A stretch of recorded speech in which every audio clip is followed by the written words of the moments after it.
आप सभी को मेरा नमस्कार। मेरा नाम गोल्डी है और 64 बीपीएससी एग्ज़ाम में मेरा चयन बिहार राजस्व पदाधिकारी पद के लिए हुआ है। और मेरी बीपीएससी की मेरी जो जर्नी रही है 2018 से 2021 तक, वो मेरे लिए भी काफ़ी इंस्पायरिंग रही है। और इस दौरान मैंने काफ़ी कुछ चीज़ें सीखी, एनालाइज़ की, जीवन के मूल्यों के बारे में सीखा और कहीं ना कहीं ये मेरे जीवन के हर मोड़ पे काम आते हैं। तो आशा करती हूँ कि आप सभी को इससे काफ़ी मदद मिलेगी और मुझे काफ़ी खुशी होगी यदि किसी को ज़रा भी इससे हेल्प मिलती है। तो मैं अपने फैमिली बैकग्राउंड की बात करूँ तो मेरे पिताजी श्री रत्नेश्वर तिवारी, मेरी माँ श्रीमती सरोज देवी और मेरे दादाजी श्री गौपन तिवारी और मेरे भाई बहन, मेरे फ्रेंड्स, मेरे गुरुजन, इन सभी का मेरी जो जर्नी है बीपीएससी की जर्नी या फिर जीवन की जर्नी में काफ़ी अहम रोल रहा है, जिसके ज़रिए मैं सफलता प्राप्त कर पाई हूँ और आगे भी इनके सहयोग से मैं अच्छा करूँगी, ऐसा आशा है मुझे। तो मेरे जो स्कूलिंग हुई है वो मेरे गांव से ही संपन्न हुई है और मेरे मैट्रिक की पढ़ाई मेरे बगल के गांव से संपन्न हुई थी, गांधी स्मारक हाई स्कूल चाँव, जो कि मेरे गांव से लगभग 10 किलोमीटर दूर था और मैं साइकिल से जाया करती थी। और मेरा जो इंटरमीडिएट है वो हरदेव इंटर कॉलेज अमादपुर चंदौली से हुआ है। 10th और 12th दोनों में ही मैं स्कूल टॉपर्स रही थी। और जो मेरा ग्रेजुएशन है वो सरदार वल्लभ भाई पटेल कॉलेज भभुआ से संपन्न हुआ है, जो कि वीर कोर्सी यूनिवर्सिटी आरा से एफिलिएटेड है। तो मैंने अपनी जो ग्रेजुएशन की पढ़ाई हो जूलॉजी ऑनर्स में संपन्न की थी। तो जो मेरी बीपीएससी की तैयारी है वो मैंने ग्रेजुएशन के बाद जस्ट कंप्लीट की थी। 2017 में मेरा ग्रेजुएशन कंप्लीट हुआ और 2018 में मैंने स्टार्ट की थी तैयारी।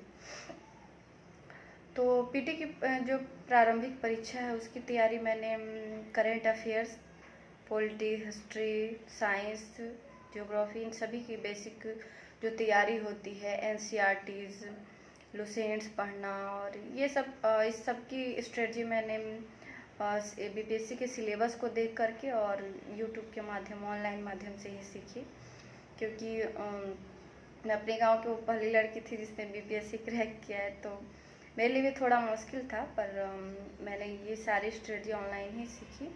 उसके बाद मैं टीचर ट्रेनिंग कर रही थी, चूँकि उस दौरान 2017 से 2019 तक मेरी जो टीचर ट्रेनिंग संपन्न हुई थी, तो इस दौरान मुझे 3-4 महीने मिले थे पीटी के लिए। तो मैंने उसको अच्छे से तैयारी की तो मेरा सिलेक्शन हो गया।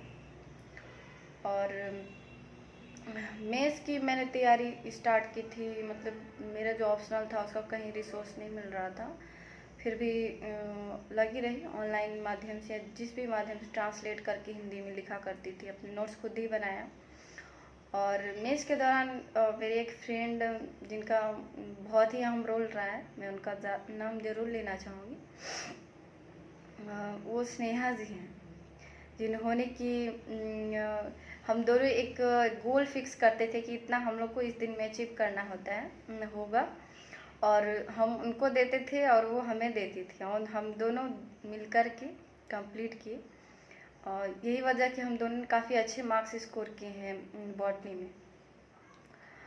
तो काफ़ी इंस्पायरिंग रहा और हम दोनों ने काफ़ी मिलकर के काम किया इस पर, इसलिए हमें, चूँकि कहीं रिसोर्स मिल नहीं रहे थे, कहीं कोचिंग में पढ़ाया नहीं जाता था ये बॉटनी। इसके अलावा मैं ऑप्शनल की चल रही थी, पर मैं ऐसे यूट्यूब देख रही थी तो मुझे आइस हिंदी यूट्यूब चैनल एक प्रोग्राम लॉन्च किया था कि जो भी स्टूडेंट्स जो 64 बीपीएससी प्री क्वालिफाई हैं वो अपना नाम, roll number selected with optional और मीडियम के साथ लिख करके भेजें इस नंबर पे। तो मैंने देखा और मैंने तुरंत ही सर को मैसेज किया, जो लास्ट मार्च में था। तो उस दौरान ही उसी वक्त मेरी जो जीएस की पढ़ाई है वो स्टार्ट हुई थी। तो लगभग 2 महीना मुझे समय मिला था, 2 महीना में ही मैंने अपना जीएस तैयार किया और 10-15 दिन मैंने अपनी रिवीजन के लिए रखा। IAS हिंदी टेस्ट सीरीज के माध्यम से मुझे काफ़ी सहयोग मिला है। यहाँ पे जो आंसर है उसको एनालाइज, जो टॉपर्स की कापी होती हैं उनको यूट्यूब पे काफ़ी विस्तार से, मतलब कैसे किसमें कौन से वैल्यू एडिशन करने हैं, किसमें कौन से पॉइंट मिस आउट हैं, कौन से पॉइंट ऐड करने चाहिए, उस सारे टॉपिक्स का काफ़ी विस्तार से वर्णन किया जाता था यूट्यूब पे। उसको देखकर काफ़ी कुछ सीखने को मिलता था कि नहीं, ऐसे करने पे हमें भी अच्छे नंबर मिलेंगे। तो उस सभी को हमने एनालाइज किया और लगातार जुड़े रहे। तो उसी दौरान चूँकि लिखने, मैं भी मानती हूँ कि मेंस की जो परीक्षा है वो बिना लिखे संपन्न नहीं हो सकती। तो पढ़ना जितना ज़्यादा ज़रूरी है उतना ही ज़्यादा ज़रूरी है कि हम उस आंसर को लिखें। लिखने से हमें अपनी सारी कमियों को, जो चूँकि हमारा जो एग्ज़ाम होगा उसमें हमें 3 घंटे में सारे कुछ मैनेज करने होते हैं। और इस मेंस के लिए हमें एडिटोरियल्स, जो कि मैं दृष्टि IAS से किया करती थी, दृष्टि IAS और राज्यसभा टीवी भी मैं देखती थी, तो उससे काफ़ी हेल्प मिली। और बहुत से ऐसे क्वेश्चन एग्ज़ाम में आ गए थे जिसका कि न्यूज़पेपर और एडिटोरियल और राज्यसभा टीवी का काफ़ी सहयोग रहा। तो इस तरह से मेंस की जो परीक्षा है वो संपन्न हुई जुलाई में। और अब आया चूँकि मेंस का जो रिज़ल्ट है वो कुछ लेट से आया। उसके बाद हमें 4 से 5 महीना तक इंटरव्यू की तैयारी के लिए मिला। तो इंटरव्यू की तैयारी के दौरान मैंने काफ़ी कुछ सीखा, क्योंकि इस दौरान मुझे ऐसे गुरुजनों से मुलाकात हुई जिन्होंने कि अपने जीवन में काफ़ी ग्रेट मतलब उन्होंने काफ़ी कुछ पाया है और काफ़ी कुछ सीखा है। उन्होंने अपने सारे कुछ जो अनुभव है उन्होंने हमारे साथ शेयर किए और हमारी कमियों को दूर करके इंटरव्यू के लिए हमें एक प्रकार से तैयार किया।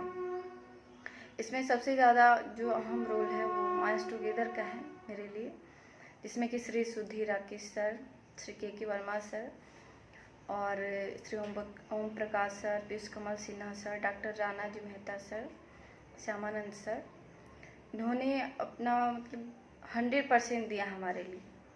उन्होंने जो भी अचीव किया, अपने जीवन में जो भी गलतियाँ की हैं, जो भी सुधार किए हैं, वो सारा कुछ शेयर हमारे साथ साझा करते थे। और हमारी जो कमियां रहती थी, चूँकि मैं बहुत ही अंतर्मुखी व्यक्ति थी, मुझे कुछ भी मतलब लिखने या फिर मैं बोलने में तो थी, मतलब मैं ठीक थी, लेकिन बहुत सबके सामने मैं बहुत अच्छा से नहीं बोल पाती थी। लेकिन फिर भी इन गुरुजनों ने मेरा सहयोग किया और मुझे काफ़ी सहयोग मिला, जिसमें कि IAS हिंदी का भी अहम रोल है। इन्होंने मेरी काफ़ी मदद की। इसके अलावा R Kumar sir. IAS Hindi के माध्यम से मुझे ये पता चला था इंटरव्यू के दौरान कि कौन कौन से पॉइंट हमें और पढ़ने चाहिए। करंट वाले टॉपिक्स वहाँ से सर हर एक क्षेत्र से पूछते थे, तो वहाँ से हमें कुछ जानकारी मिली। तो हमारी जो सफलता होती है और हमें विभिन्न माध्यम से प्राप्त होती है और सिर्फ एक माध्यम उसका नहीं हो सकता है। तो इसके अलावा मेरा जो इंटरव्यू का बोर्ड था वो डॉक्टर अशोक कुमार शर्मा के बोर्ड में था। वो काफ़ी मतलब इतना कोऑपरेटिव व्यक्ति हैं कि उन्होंने हमारे साथ बहुत ही कोऑपरेट किया और सब लोग बोर्ड मेंबर के साथ जितने भी मेंबर थे वो काफ़ी स्माइल कर रहे थे और स्माइल करते हुए क्वेश्चन पूछ रहे थे। तो इस दौरान मुझे भी स्माइल करने का मौका मिला और यहाँ तक मेरे दिमाग बहुत ज़्यादा जोर नहीं पड़ा था और लगभग 20 से 25 मिनट तक मेरा इंटरव्यू चला।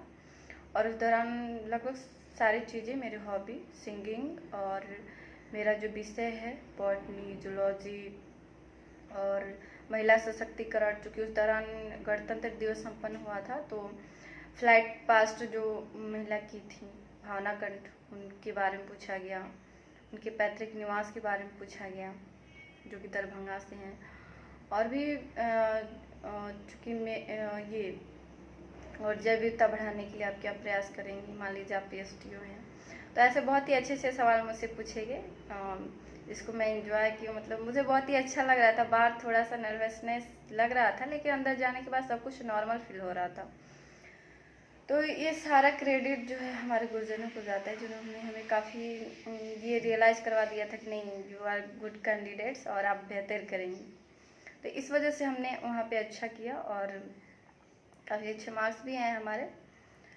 और फ्यूचर एस्पायरेंट्स के लिए हम यही कहना चाहेंगे कि आप सभी गुरुजनों के बताए मार्गदर्शन पे ज़रूर जाएं। और चूँकि हमारे जो गुरुजन हैं वो अपने जीवन में बहुत कुछ रियलाइज़ कर चुके होते हैं, तभी वो कहीं ना कहीं जाकर हमें वो निर्देश देते हैं, तो हमें उन्हें एकदम सीरियसली फॉलो करना चाहिए। और यही है कि धैर्यपूर्वक, कड़ी लगन और मेहनत से, विश्वास के साथ किया गया हर एक तैयारी सफल होता है। और मेरी आशा है कि आप ज़रूर सफल होंगे। और इसी के साथ सभी को बेस्ट विशेष मेरी तरफ से। धन्यवाद।